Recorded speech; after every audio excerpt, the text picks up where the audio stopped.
E vamos lá, gente. Nosso primeiro momento aqui de saúde, falando da nossa saúde, apesar de que a gente falou de amores, a gente fala de saúde mental, que é super importante, né? A gente precisa se preocupar realmente com isso e pensando em dependência química também cuidando da saúde física como um todo. Mas agora um assunto muito específico para as mulheres. Só que eu quero os homens também prestando atenção. Por quê?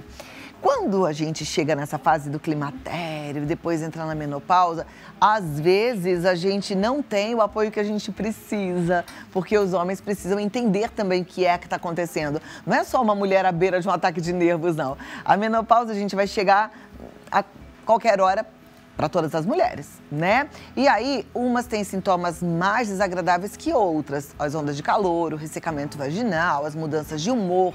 Então, para aliviar um pouco esses sintomas, existem tratamentos.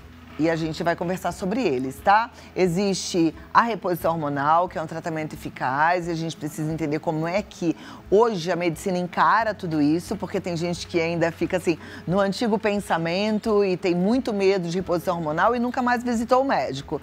E tem, para quem não pode de fato fazer a reposição hormonal, outras alternativas. Quem tá aqui, gente, é especialista no assunto, é um médico que eu respeito muito, que entende muito do assunto, que estuda muito e se dedica a nos ajudar. E ainda dá um tempinho dele pra gente, Dr. Felipe Pedrinola, que honra recebê-lo. Seja bem-vindo, obrigada por estar aqui. Obrigado, Claudia. Muito bom, viu? Vamos conversar, que eu sei que você é o médico para falar sobre esse assunto e as nossas telespectadoras pedem muito, sabe? Porque tem muitos desconfortos, né? Se não trata, é pior. Tem bastante, né? E se a gente for pensar... Bom, primeiro, obrigado. Prazer enorme estar aqui no seu programa mais uma vez, Cláudia. E o que a gente vê, de fato, é que se a gente pensar em expectativa de vida da mulher, lá na década de 50, final da década de 50, 60, a mulher vivia, em média, 52 anos. 50, 52 anos. E hoje é 84. Então, se a gente for imaginar que a média de vir à menopausa por volta dos 50, 51 anos, então, na verdade, a menopausa é uma situação relativamente nova na história da mulher. Então, naquela época, década de 50, 60, a expectativa de vida era curta e hoje, ou seja, mais de 30 anos na menopausa. Então, por isso que acabou se focando muito mais nos últimos anos os benefícios que o tratamento da menopausa pode trazer para a qualidade de vida das pessoas, né? Principalmente no caso das mulheres e, como você falou, é muito importante também os homens entenderem o que está acontecendo para poder dar esse apoio e o médico, hoje em dia com a tecnologia, com o avanço da medicina, saber diferenciar que caso que pode, que caso que não pode, quais são esses medos que existem, que estão aí, que circundam, né, a terapia de reposição hormonal. Perfeito. Me chamou a atenção, duas coisas me chamaram a atenção. Uma é que a média de vida é 85 anos, mas existem mulheres que vão viver muito mais do que isso, né? Ontem eu fui ao show da Diane Warwick e é impressionante, ela está com 82 anos e ainda está fazendo turnê pelo mundo. Imagina que ela veio ao Brasil e fez 5 shows ou 6 aqui no Brasil, né? Então, ainda essa vai viver muito mais. Mas aí eu fiquei pensando, então, quando entra na menopausa, fica na menopausa para o resto da vida, é isso? Porque a mulher nasce com um número de folículos, que são aquelas celulinhas que vão amadurecendo em todos os ciclos. Então, é importante a mulher entender que ela é cíclica, né? Então, os ciclos menstruais. Então, na primeira fase do ciclo, que a gente chama a primeira fase, o primeiro dia do ciclo, quando a mulher menstrua. Então, a primeira fase vai até o 14º dia. E nesse período vai aumentando o nível do estradiol, que é o principal hormônio feminino. Aí, lá pelo 14º dia, tem a ovulação e depois da ovulação forma uma nova estrutura no ovário e começa a produzir progesterona, que é o principal hormônio da segunda fase do ciclo. Então, essa ciclicidade, quer dizer, aumento de estrógeno, baixa, depois vem a progesterona, tudo isso prepara a mulher para engravidar. Então, essa ciclicidade da mulher, depois, por volta dos 38, 40 anos de idade, vai acontecendo um fenômeno chamado envelhecimento ovariano. Quer dizer, os ovários que nasceram com aquele número de folículos, esses folículos vão sendo gastos, né? Vamos dizer assim, conforme a vida vai passando. E por volta dos 40 anos de idade, começa a poder aparecer já sintomas relacionados a essa transição de climatério ou perimenopausa. Porque menopausa é uma data, é aquela data da última menstruação. E quando a mulher fica 1 ano sem menstruar, aí a gente chama de menopausa. Então, é um diagnóstico retroativo, né? E só que começa muito antes. Então, o climatério, que é esse período perimenopausa, pode começar 3, 4, 6, 8 anos antes da menopausa e já começar a manifestar alguns sintomas, né, do tipo irregularidade menstrual, alteração de humor, irritabilidade, a pele que vai mudando, unha, cabelo, libido, né? Então... A pior fase é a do climatério ou não necessariamente? O climatério tem uma fase mais inicial do climatério, onde normalmente os ciclos vão ficando mais curtos, mais intensos, e quando vai chegando mais perto da menopausa, que é o climatério tardio, os sintomas mudam um pouquinho. Às vezes começa a ter falha de ciclo menstrual, então os sintomas podem começar a aparecer, mas é claro que quando os ovários param de produzir o estradiol e a progesterona, que é o pior. Então quando chega de fato assim a menopausa, a queda hormonal, os sintomas normalmente são mais intensos. Qual é a relação dos desconfortos do climatério e menopausa com os desconfortos que muitas de nós tivemos na TPM? Bom, a TPM o que acontece, né, com esse ciclo que a mulher tem, né? O que acontece, com o passar dos anos, a TPM vai piorando, porque vai tendo uma diminuição na produção, um envelhecimento ovariano, e é injusto isso, mas a TPM vai piorando em geral depois dos 35, 40 anos de idade.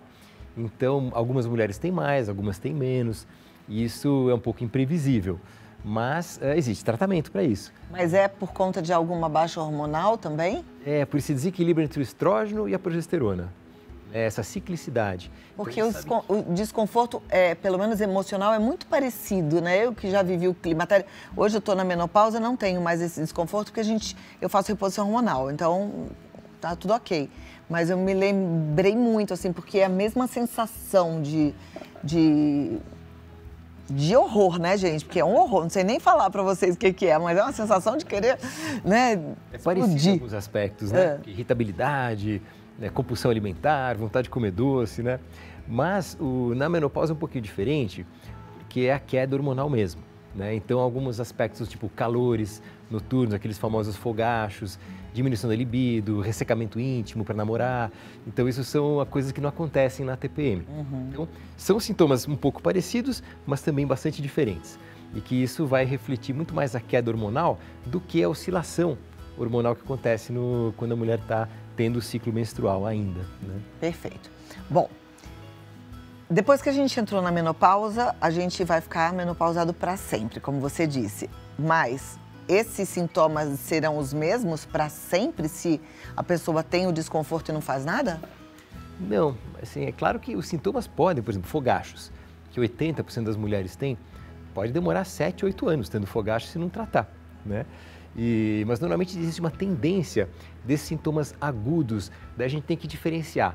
Então, esses sintomas do começo da menopausa, então aquela coisa de insônia, né, de calores à noite, que acorda a mulher, essa queda da libido, oscilação de humor, irritabilidade, isso daí, com o passar do tempo, depois da menopausa, vão surgindo os problemas que são mais tardios e que aí são os piores, vamos dizer assim, os mais graves, que é o aumento do risco de doenças cardiovasculares. Então, infarto, derrame, na mulher que não faz reposição hormonal. Na mulher que não faz. Olha que interessante. Tem, então, um fator protetivo muito grande na reposição hormonal, porque você está falando de prevenir infarto e derrame. Muito. São duas doenças seríssimas que levam a óbito numa grande parte, né, das ocorrências. É verdade. É muito difícil você escutar a história de uma mulher que infartou antes da menopausa. Raríssimo, né? Porque tem a proteção do hormônio feminino, que é o estradiol, o estrogênio, né? Porque o estrogênio é como se ele fizesse uma camada antiderrapante na coronária, nas artérias das mulheres. Então, não deixa que se forme aquela placa de gordura, isso retarda. Existe uma diferença de mais ou menos 10 anos. Agora, se a mulher não faz a reposição hormonal, ela passa a ter os mesmos riscos do homem, só que é claro que alguns anos mais tarde, né? Então, essa proteção que acontece do estrogênio é que previne, vamos dizer assim, aparecimento do infarto, do derrame, demências, né? Previne o Alzheimer também, a gente tem muitas evidências mostrando isso hoje. Câncer de intestino, né? Porque o hormônio feminino também previne o câncer coloretal, que é tão incidente, né, na população, que se a gente pensar até uns anos atrás, a gente pedia colonoscopia para ver se tem algum problema com 50 anos de idade. E hoje a régua abaixou para 45 anos. Então, mais uma coisa que poderia trazer a proteção da mulher. E a verdade é que a gente viu, eu falei sobre a ciclicidade da mulher, do estrógeno, da progesterona, porque são esses hormônios que, quando a mulher pode, tem que ser repostos. Né? E Deus não teria feito os hormônios para dar câncer na mulher. É verdade. Bom, quero sua pergunta também no Instagram, lá no Vida Melhor Oficial, porque vai ser ótimo te ouvir também, então fique à vontade para perguntar. Agora, pensando em reposição hormonal, só tem benefícios ou existem alguns riscos ainda, pelo menos para alguém? Como é que é isso? A reposição hormonal tem 4 indicações formais, né? Eu sempre sugiro que as pessoas, mesmo médicos, vão ler um consenso. Tem um consenso que está publicado, muito bem escrito pela SOBRAC, que é a Sociedade Brasileira de Climatério, e é acessível para qualquer um. É só entrar no site da SOBRAC, baixar ali esse consenso, está escrito, mostrando quem tem indicação, quais mulheres têm indicação de reposição hormonal. E as 4 indicações principais são osteopenia, né, osteoporose, quer dizer, prevenir a perda de massa óssea, fogachos, né, essas ondas de calor, ressecamento íntimo, que hoje em dia chama-se síndrome urogenital, porque além do desconforto, de alteração de libido, desconforto na hora do namoro, vamos dizer assim, também aumenta risco de infecções urinárias, de repetição. E a 4ª indicação formal é o que chama de menopausa precoce. Menopausa precoce quando a menopausa aparece antes dos 40 anos de idade. Então essas são as indicações. As contraindicações, elas são poucas, né? Porque a gente sabe que assim, quando a gente coloca isso, eu sempre falo, não acredite em mim, leia o consenso que está publicado, que ele está em consonância com os consensos internacionais, americano, europeu, e as contraindicações são pequenas, na verdade. Então, principalmente na mulher que teve câncer de mama nela mesma, ela não deve fazer. Algumas doenças mais graves, autoimunes, como por exemplo lúpus eritematoso, sistêmico. Então são doenças, vamos dizer, raras, assim, por se dizer. Agora, então trombose, que é outro medo que existe. Eu tive um episódio de trombose. Hoje em dia não é contraindicação também. Então é claro que é caso a caso. Porque se previne até o AVC, não é um problema para quem teve trombose. Mas aí tem um conceito muito interessante chamado de janela de oportunidade. Então, toda essa prevenção, ela acontece e a gente pode iniciar depois de 10 anos que vem a menopausa. Se esperar mais do que 10 anos, a gente brinca dizendo que venceu. Porque aí, se você faz a reposição depois de 10 anos, inicia a reposição, você pode aumentar o risco cardiovascular. Então, por isso que quando veio a menopausa, você tem 10 anos de prazo, vamos dizer assim, de janela de oportunidade para iniciar a reposição hormonal e ter os benefícios e não entrar em riscos desnecessários. Olha, muito bom. Conversar com quem entende é outra história, né? Eu tenho aqui a Lea Federman. Cadê a Leia? Queria convidar a Leia para vir aqui, porque você falou de reposição hormonal no caso de menopausa precoce. E a Leia teve uma menopausa precoce, né, Leia? Seja bem-vinda. Obrigada por estar aqui, viu? Então, me conta como é que foi essa história. Menopausa precoce com quantos anos? 42. Com 42. O que você sentia? Eu não me pertencia. Não, eu falo que antes, na verdade, antes 42 foi o diagnóstico, eu tenho 46 hoje. E eu comecei com sintomas uns 3 anos antes. Muito nova, né? Então, ninguém sabia. Eu também não sabia. Eu fui em 60 mil médicos até conseguir realmente chegar no endócrino e fazer os exames corretos e entender que era o climatério. Quais eram esses sintomas, Leia? Os calores horríveis, assim, eu tinha que trocar às vezes o pijama à noite, né? Era uma coisa literalmente desse nível. Insônia, eu nunca tive insônia na minha vida. Eu treino muito, sempre treinei há mais de 40 anos, então eu não tinha mais disposição para treinar. A massa muscular também, eu perdi muita massa muscular, o cansaço, aquele cansaço, sensação de que de novo, eu não me reconhecia no espelho como pessoa, sabe? Nos sintomas, sendo mulher mesmo, né? Disposição para trabalhar, eu sou uma pessoa super agitada, né? Então, eu falei, gente, quem é essa que não sou eu? Né? E é um desespero, né? Você fala, quando que vai parar? Quando que vai acabar? Acaba, quer dizer, acaba. Né? A gente consegue a reposição hormonal. Exatamente. E aí, hoje você faz que tipo de reposição hormonal? Eu tenho implante. Você tem implante? Comecei no começo, né? Eu comecei no tratamento com os cremes, muito mais Era dermato, né? Por quê? Porque eu tinha as oscilações ainda mês a mês, né? Fazia os exames a cada 3, 4 meses para entender qual hormônio tinha caído e qual que tinha normalizado, né? Até literalmente ter o diagnóstico da menopausa, quer dizer, zerou, né? Vamos colocar o implante, porque agora a gente consegue trabalhar numa dosagem correta. Doutor Filipe é o médico da Leia? Sim. Que tipo de hormônio tem nesse implante? Então, o implante hormonal, basicamente, quando a gente vai fazer reposição hormonal, são os mesmos hormônios que se usa, por exemplo, em creme. É o mesmo estradiol e a mesma testosterona. A progesterona, ela já é usada mais ou por creme ou por via oral, de preferência. Porque a progesterona, aí a gente sabe de um tempo para cá, que quando a gente toma por via oral, ela passa pelo fígado e o fígado acaba metabolizando essa progesterona e faz alguns subprodutos da progesterona que sim melhoram o sono, protegem o cérebro, tranquilizam, relaxam, né, melhoram o sono e protege aí o útero contra câncer de endométrio, assim como os ovários. Então, o que se usa no implante é para aquela mulher, por exemplo, falar assim, eu quero viajar, eu não quero ficar usando creme, eu levo o creme, esqueço de passar o creme. Então, o implante, ele é só uma outra alternativa de você dar os mesmos hormônios.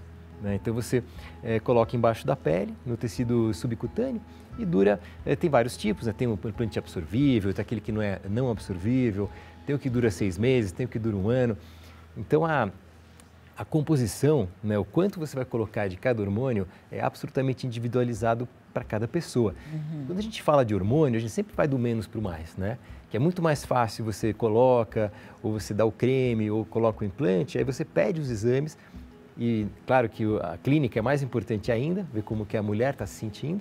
E aí sim a gente decide se, precisamos aumentar um pouquinho ou não, né? Então você vai tateando isso caso a caso. Então é uma coisa muito individualizada mesmo. Bom, mas então quem não tem, por exemplo, acesso ao implante, que a gente está falando para um Brasil gigante, né? Tudo bem de tomar via oral ou o estradiol e a testosterona via oral não são legais, não é o indicado? Não é o ideal, porque nesse caso, eu estava falando que a progesterona é boa tomar via oral, né? Mas o estradiol e a testosterona, não. Porque aí eles passam pelo fígado e aí fazem coisas ruins depois. Então a gente sabe que a reposição por via, que a gente chama de transdérmica, né? Por creminho ou pelo implante, ela não aumenta, a chance de aumentar risco, por exemplo, de câncer de mama, que é o grande medo que as mulheres têm, é menos do que uma mulher a cada 1000 em 5 anos de reposição. Então isso também está publicado. Então é um risco muito, muito pequeno. E por isso que via oral não é bom, porque aí o fígado vai produzir alguns estrogênios que podem ser tóxicos para a mama. Então hoje em dia se evita a reposição por via oral. Então o ideal é implante ou o gelzinho transdérmico. É interessante o que o doutor falou. Outro dia veio aqui uma cardiologista e ela estava contando para mim que hoje morre-se muito mais mulher por infarto do que por câncer de mama. E a gente fica assim, câncer de mama, né? A gente precisa dar uma olhada e atualizar esses dados na nossa cabeça para vencer um pouco esse preconceito. Depois da reposição hormonal, você melhorou totalmente? Como é que é? Eu me sinto... Eu ouso dizer, eu falo que hoje nos meus 46 eu estou melhor do que nos 36, né? Entendi. Tanto com, de novo, o sono melhorou, a irritabilidade, os calores. E para mim também que faz uma diferença grande a disposição para treinar e eu voltei a ganhar massa muscular. A conseguir ter o desempenho que eu tinha antes. Eu falo, vida normal. 100% normal, graças a Deus. Vamos lá, vamos continuar o nosso bate-papo com o doutor Filipe Pedrinola e com a Leia, contando o caso, contando a história dela, né? É tão bom a gente poder também falar. Eu sinto muito, Leia, que nós mulheres estamos vencendo aí um monte de coisas. A gente já tem algumas, inclusive, influenciadoras que falam abertamente sobre o que é envelhecer, o que é entrar no climatério, na menopausa, né? Quais são os sintomas que a gente percebe na nossa mente, na nossa pele. Mas a gente precisa de mais e de muito mais união, né? Eu não sei se você concorda comigo. Muito. É até interessante porque eu já estava vivendo, né, o climatério, mas quando veio o diagnóstico, a primeira sensação é, bacana, tô velha. E agora? Acabou a vida, né? Não vou poder mais namorar, sair. É uma questão, acho que muito subconsciente da mulher, que a menopausa, ela relaciona a velhice. Mas foi o que o doutor Filipe falou. antigamente as mulheres tinham uma estimativa de vida muito menor, então de fato representava praticamente o fim, né? Mas hoje em dia, não. Hoje em dia tem chão pela frente. Ontem eu falei pro meu marido no show da Diane, eu falei, olha, faltam 30 anos para eu chegar à idade dela. Dá para eu fazer uma nova faculdade, começar uma nova profissão, né? Porque Exato. é muito tempo, não é verdade? Vamos às perguntas. Coloca na tela a produção, porque a gente tem aqui, olha, a Ana Lúcia. Estou com 54 anos, acredito que estou no climatério, toda desregulada. Às vezes demora para descer. Quando vem, fico 2 semanas sangrando muito. É normal, doutor? Olha, bom esse caso da Ana Lúcia, porque é muito dia a dia, né? Porque, você vê, ela está com 54 anos e se a gente imaginar, a média de vir a menstruação, de vir a menopausa, é 50 anos, né? Mas acima de 55 anos, é mais ou menos 5% só das mulheres, abaixo de 45 também é 5%, e abaixo de 40, que é a menopausa precoce, é 1% só. Então, até que a menopausa dela tá demorando mais.